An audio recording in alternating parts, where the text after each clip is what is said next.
Yer bilan tillashib agrar tizim taraqqiyotiga munosib hissa qo'shayotgan fermerlarning hozirgi kecha kunduzda qaynoq ish jarayonlariga guvoh bo'lish mumkin.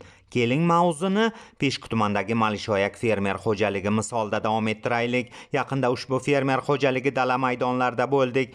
Bu yerda takroriy ekinlar bir tekis unib chiqqanligini ko'rish mumkin.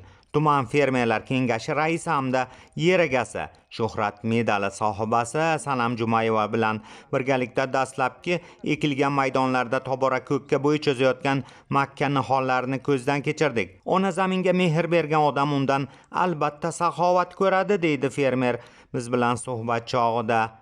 1998-yildan beri 1,5 gektar yer bilan boshlagan bo'lsam, mana hozirgi kunda 105 gektar yerimiz bor. Sababi etap o'rganib keldik. Mana hozirgi kunda qarang. O'sha oldingi davr bilan hozirgi davrni taqqoslasam, so'nggi 8 yil taqqoslasam, yer bilan osmoncha farqi bor.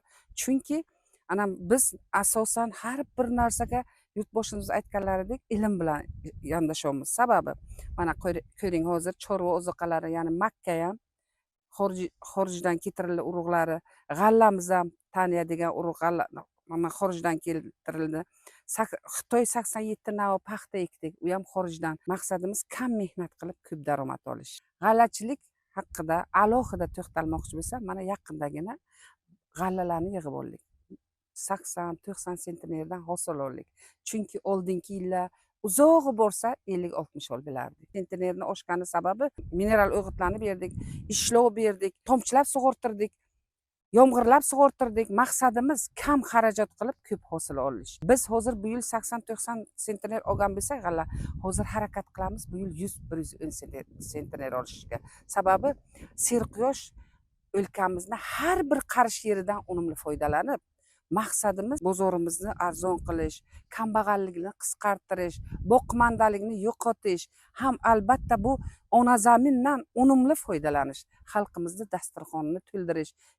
Fermer xo'jaligida g'o'za parvarishiga jiddiy e'tibor qaratish bilan bir qatorda dala chetlaridan ham samarali foydalanilmoqda. Ayniqsa dala atroflarida ekilgan kungaboqar hamda loviyaning rivoji baland.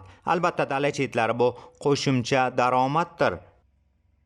Mana biz bu yil o'sha 35 gektar yerimizga g'alla ekkan bo'lsak, hammasini hozir takroriy ekin ekib bo'ldik. Chorva ozuqasi bo'yicha makka ekkan bo'lsak, sabzavot bo'yicha sabzi ekishga tayyorladigan joylarni hozir ko'rsatamiz. Ana sho'la ekdik.